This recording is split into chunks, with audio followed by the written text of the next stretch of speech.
What's going on, y'all? My name is Tommy. Welcome back to the channel. This week, by request, random bullshit go! I'm assuming I got this one during the Moon Knight era, but a Thaumaturge with weapon improviser because weapon implements are overrated. Anyway, that's right, Achilles, who's out in the hall. You can just beat him with your cup. If you like what you see, like, subscribe, ding the bell. Stay caught up on all your stuff. Remember, Patreon is the #1 way to keep this content turning out. I'm just gonna go get Achilles. I think Achilles would like to say hi to you. Well, Achilles, tell them that Patreon is the #1 way to keep this content going and help them get Google Sheets where Pathfinder 1st Edition, 2nd Edition, and Starfinder builds can be found. It can also get them homebrew content. It can get them access to really cool games. Isn't that great? Now he wants to be quiet. He just needed to be held. Little baby needed to be held. I would say let's dive in, but actually, let's talk about our sponsor, Simply PF2E. Achilles, I need to open a tab. As if you needed another completely free rules source for Pathfinder 2nd Edition, right? Simply PF2 is a 3 times a week webcomic which brings you rules with a focus on, it literally says it, readability for those with ADHD, dyslexia, and other obstacles that make big long SRDs really fucking hard to read. Also, they're super cute. Look at this dang Minotaur. This dang Minotaur wants to kill this dang gnome by the hair, I'm guessing, but maybe it's hair dye. But first he has to roll the dice. You know how it works. This chest is definitely not a mimic, but it's got all the tags on the sword so you can memorize it. Did I mention it's totally free? Check it out, y'all. For now, let's dive in.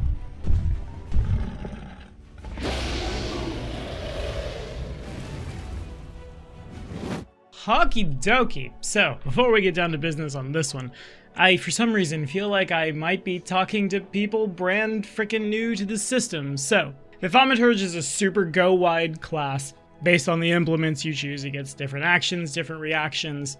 A jack of all trades and the master of whatever you prep it to do, basically. We are combining this with the weapon improviser to do exactly what it says on the tin, to pick up a chair leg or a coffee mug or whatever's around, not take the penalty to attack with it, and then eventually get more stuff to incentivize us using improvised weapons. And it's funny, you know, the things the Thaumaturge is carrying, you can probably bash people in the head with them just fine. So while we are going to be building a very martial focused character, we won't be choosing the weapon implement, but rather, to Paragon we will be taking the Tome implement, to Adept we will be taking the Chalice, and to Initiate, our 3rd implement, we will be taking the Lantern. Maybe I'm biased because I have that Inquisitor archetype from 1E in a 1E game when I wrote this. God, now that Inquisitor is dead because they got their throat ripped out by a Yethhound, so we pour one out for Shizney real quick. F's in the chats, people who have no context for dead characters, we appreciate you. The Tome implement is exactly what you think it is. Get a book, get a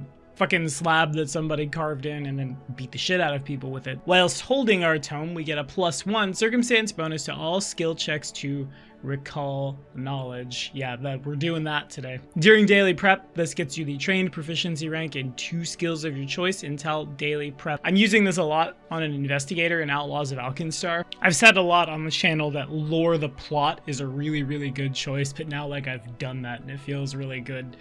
But the Thaumaturge can lore the plot and lore the random circumstantial thing that might also happen in the plot. And this scales higher at 3rd level.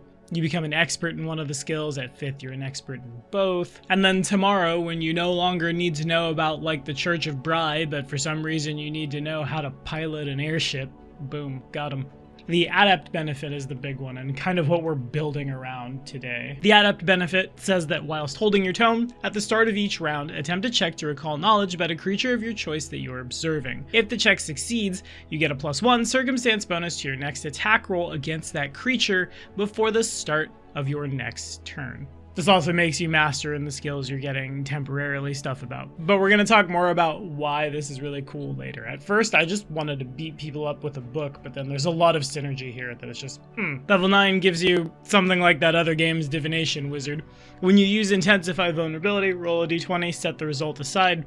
That's hard to do on a VTT, but at any time until the start of your next turn, you can use the d20 result you set aside for an attack roll to strike the target of your exploit vulnerability instead of rolling again. The Paragon benefit lets us always use esoteric lore, that really, really dope charisma-focused thing that we have. The Thaumaturge is charisma-based recall knowledge versus monsters on initiative all the time and gives a huge circumstance bonus on it, and makes the circumstance bonus to recall knowledge go up to 2, and buffs out all of our attacks we make against the target until start of next turn, and turns those temp skills to legendary.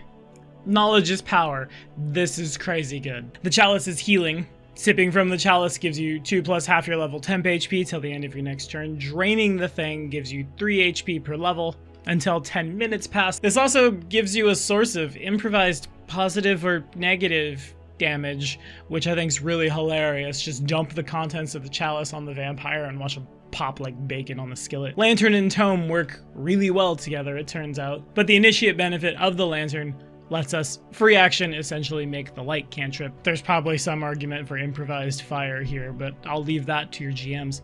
You and your friends get a +1 status bonus to visual perception checks to notice anything that is also within the bright light, and a +1 status bonus to recall knowledge against creatures within the bright light as the light exposes their true natures. This gives us a circumstance and a status bonus on checks to do the thing that we do. This almost feels like 1E as many things as we're stacking today. There's a lot of other extra stuff that we're jamming on here. Lots and lots and lots of archetypes in play. We're definitely using free archetype for this video like I do for all my videos. You can follow this card right up here. Again, maybe you're new. For our Ancestry, the Scalekeeper Vishkanya, it lets you once per day attempt recall knowledge as a free action. For your background, anything that buffs your strength or charisma, up to you.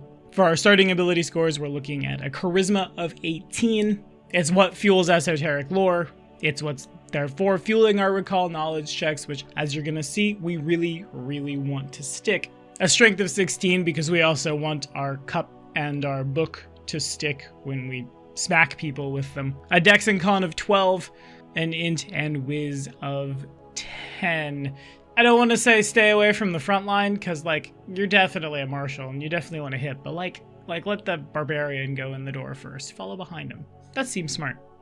Alrighty, let's hit the feats. At level 1, we'll grab Diverse Lore. Feels almost like a tax. Or like the second part might have automatically been included in what esoteric lore does in the first place, but Diverse Lore lets us take a -2 penalty to checks to recall knowledge with esoteric lore about anything, not just like monsters and haunts and stuff. Additionally, when you succeed at your check to exploit a vulnerability, compare the result of your esoteric lore check to the DC to recall knowledge for that creature. If it would be a success or a critical success, you gain information as if you passed. So this means that at the start of the turn, we're recalling knowledge, we exploit a vulnerability, we're recalling knowledge. The mechanics of how recall knowledge in 2E works are not codified or great. I'll sound incredibly old as I say this, but I'm just using my 1A logic on it. By how high above the DC they roll, they get extra questions, and then on successes, it's lore and like most dangerous thing that the monster can do. Critical successes is like the lore, the dangerous thing the monster can do, and then like its biggest weakness. With a caveat for classes like Masterminds who are throwing the recall knowledge a lot, giving them more information about what the monster is about to do or what it might be thinking, because those classes are spending so many darn actions recalling knowledge, right? At level 2, we'll grab Esoteric Warden. When you succeed at your check to exploit a vulnerability, you gain a +1 status bonus to your AC against the creature's next attack, and a +1 status bonus to your next save against the creature. Critical successes make these +2. You can only get this once per day against a particular creature, but when you get it, it's real nice. We don't have a lot of con, we're not carrying a shield, we're gonna be front row center. Having things to pad out our defenses seems very clutch. On the free archetype feat side, this is where we'll grab our weapon improviser dedication. So like level 1, we're probably walking around with like a short sword that we think is gonna be an implement, but doesn't have the right occult forces aligned to it or what have us, and then suddenly we're just beating people up with our book. On that note, I think what I would do if I was running for this character is I would say that the book did 1d6 bludgeoning damage with backswing, the chalice did 1d6 bludgeoning or maybe piercing, depending on like how fucking unnecessarily goth the chalice was. with Agile, and then dumping the chalice's contents does the same thing as drinking, but does something like holy water or unholy water. 1d6 good and 1d6 evil damage respectively, with the point of splash. Both of our weapons will need to do versatile piercing or versatile slashing for the purposes of a lot of Vishkanya Ancestry feats, whether that be something like sharpening the rim of the chalice, applying like a razor bookmark to the tome, spike studs on either. I will leave that one to you. The narrative space that the Thaumaturge implements occupy, it seems more than reasonable and easy enough to do.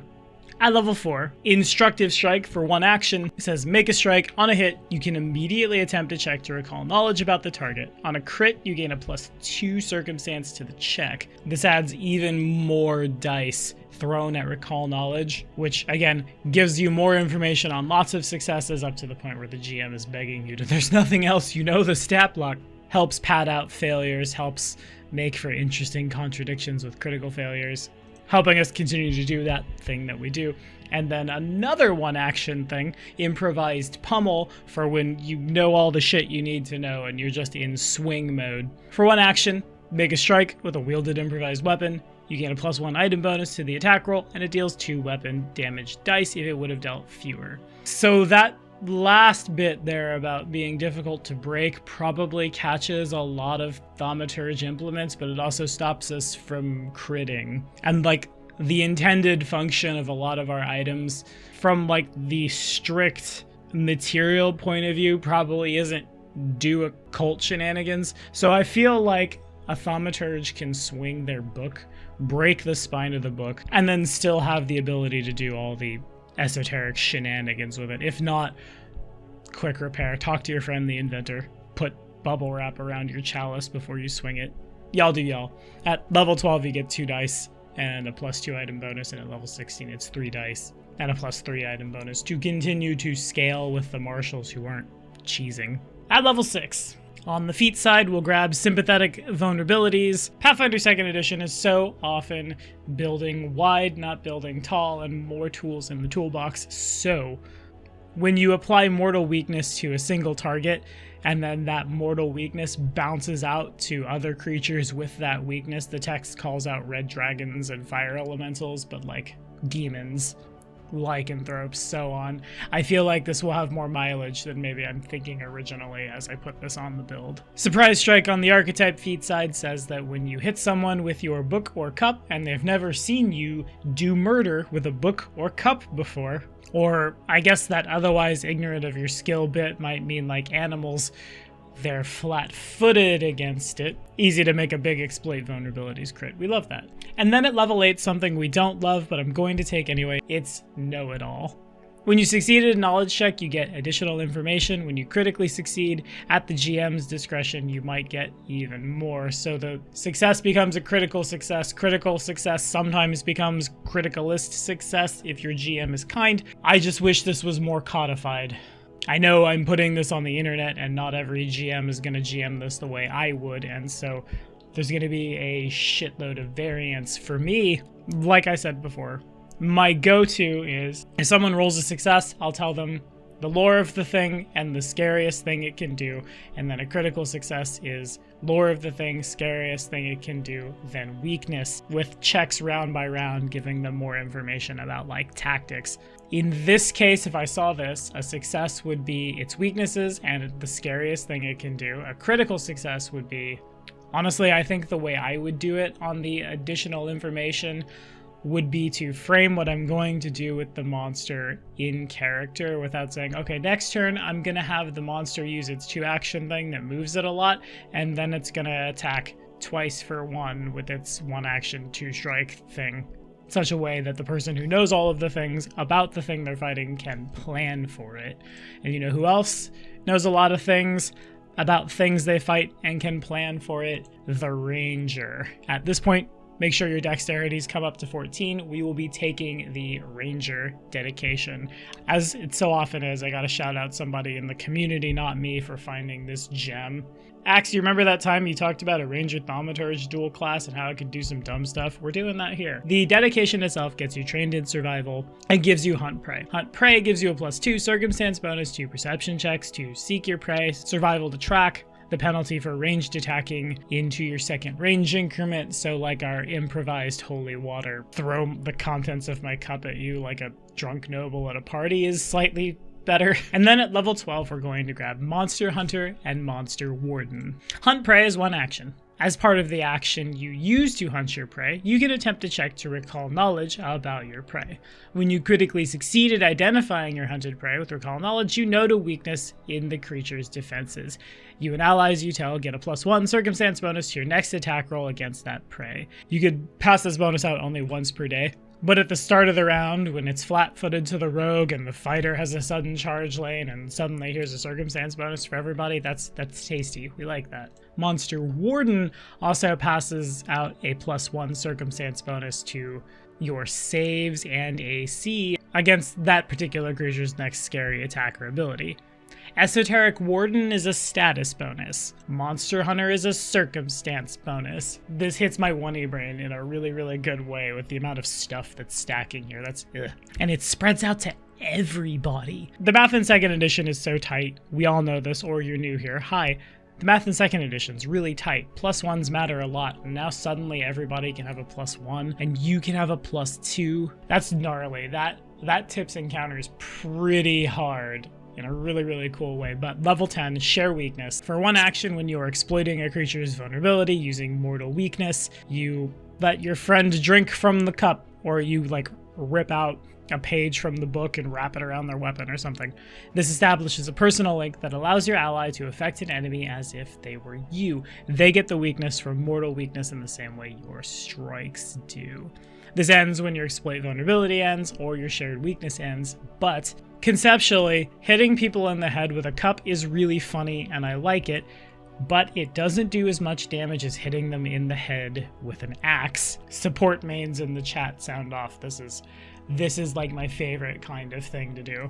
Wouldn't you know it, we've already qualified out of Ranger. Wowie, that was fast. We're gonna grab a champion dedication. We want the cause of the paladin. You want a deity who grants access to the knowledge domain that is otherwise up to you. Gruhasta, Irori, Thoth, Windlass. That choice, however, friends, entirely up to you. At the moment, this gets us trained in probably something else, because I'm guessing we were trained in religion. It gets us bound by the anathema, it gets us trained in heavy armor, but I don't think that's ever going to matter. Then at level 12, Shared Warding passes out Esoteric Warden to all of your allies within 30 feet. And this is like the next big power jump up. The amount of dice that you can throw down means that at some point you're going to critically succeed at identifying your hunted prey with recall knowledge, whether it was from the Monster Hunter roll or otherwise. Esoteric Warden is as easy as sticking the exploit vulnerability check, and then suddenly everybody is better at stuff. Everyone is more defended against stuff. By level 12, that feels like the next really big shot in the arm of power. It's just, we love that. Deity's Domain will get us a focus point, and the initial focus spell of our, well, Deity's Domain. We will be choosing Knowledge. Why? Because Scholarly Recollection is really perfect for what we're doing. As a reaction, when you attempt a perception check to seek, or you attempt a skill check to recall knowledge with a skill that you're trained in, roll twice, take the better. This helps us stick the critical success way more often, which helps us and our friends do all of our great things. Next up, we'll grab Implement's Flight. Why? Because I really like the notion of grabbing the book such that the book can flap open and closed and carry us, giving us a fly speed.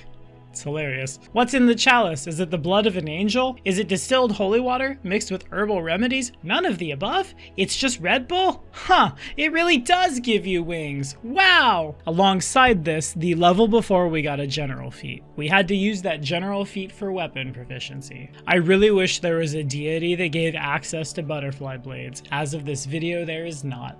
If they print one that does, then I feel much differently, but on the free archetype feat side, one more archetype, the Butterfly Blade dedication. from its dip, you gain access to butterfly swords, and your proficiency with them ticks up. You also get 2 skill proficiencies that weren't knowledge-based, so you might actually see deception and stealth. Wow. This archetype reads really, really weird. Essentially, it gives you access to a lot of rogue things, but it doesn't have the ability score prerequisite that like the rogue archetype does. So I feel like an investigator with no dex could do this if they wanted to have things like sneak attack or, well, something else we'll talk about in a second, but the same is true for like intelligence-based martials like Magi. At level 18, Butterfly's Sting gets you sneak attack. Stay below 1d6 onto the rest of those buffs that you're doing. It's nice. Mastermind's Eye is the big one. I cannot believe they let this go onto an archetype. This feels like the only time I've seen this happen within the bounds of 2nd edition Pathfinder. What seems to be the best practice now is to leave like subclass things within the class, and even archetypes can't get access to them. But when you succeed at identifying a creature using Recall Knowledge, that thing that we're doing constantly all the time, that creature is flat-footed against your attacks until the start of your next turn. If you critically succeed, it's flat-footed against your attacks for a minute. This feat serves as the Rogue Mastermind's racket for the purposes of meeting feat prerequisites, and it's basically everything the Mastermind does. It incentivizes us to keep throwing the knowledge checks, keep learning things, keep pointing things out, and then we can sneak attack or critically hit them. A base rogue will get more damage dice, but well, they don't have like that thing in their pocket that they could apply to the wound of the monster and there'll be a strange eldritch reaction. Now do they? They probably do. They probably have a lot of things that they can apply to monsters to hurt them, but we're not worried about that right now. At 20th level, Ubiquitous Weakness throws the Mortal Weakness mode of Exploit Vulnerability on all of your allies within 30 feet. This only goes to allies with whom you've developed a rapport over the course of 1 or more days, so if you're gonna like unify the villagers to go stab the tyrannical wizard laying on the beach, you gotta talk to him first. You've gotta roleplay it out. On the archetype side, Master Monster Hunter, one more from the Ranger. This lets us use nature to recall knowledge to identify any creature. Shrug. But also gives us the benefits of Monster Hunter and Monster Warden on a success as well as a critical success, which means that our shared buffs fire all the more. For the Ancestry feats, it's Lesser Enhanced Venom, Debilitating Venom, Moderate Enhanced Venom, Stronger Debilitating Venom, and Vicious Venom, running up to put even more damage on our weapons, more conditions. Really, with Mastermind, this feels like almost a dual class build,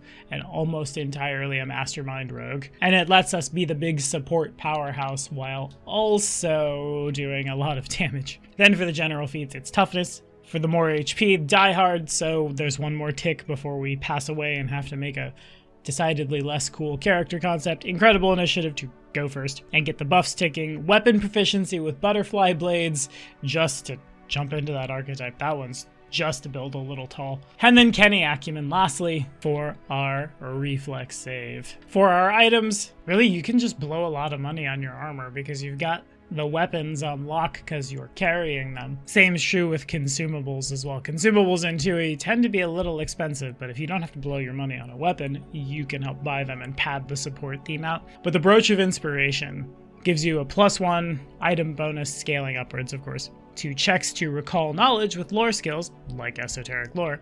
And for 2 actions, once per day, scaling up to eventually once per 10 minutes in a single action at the major variant, lets you recall knowledge using lore, rolling twice, taking the higher result. And yeah, have I mentioned that I really like concepts like this? I'm a big fan of any kind of anything that engages with the lore of the table, gets the GM to tell a story even while we're on initiative. And I'm also a huge fan of concepts which pad out the entire team's ability to do stuff. You would think as much as I play first edition, I'd be really drawn to building tall, and I have made videos to that effect in the past, but these days I so much more prefer showing up at tables with concepts like this, concepts which help everybody be a little better at the thing that they wanted to do.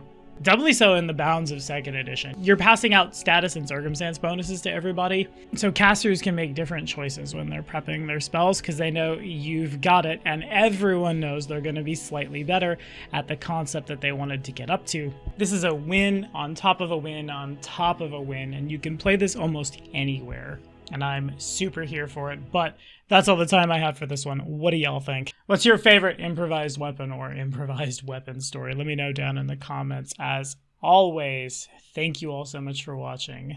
We'll see you next time.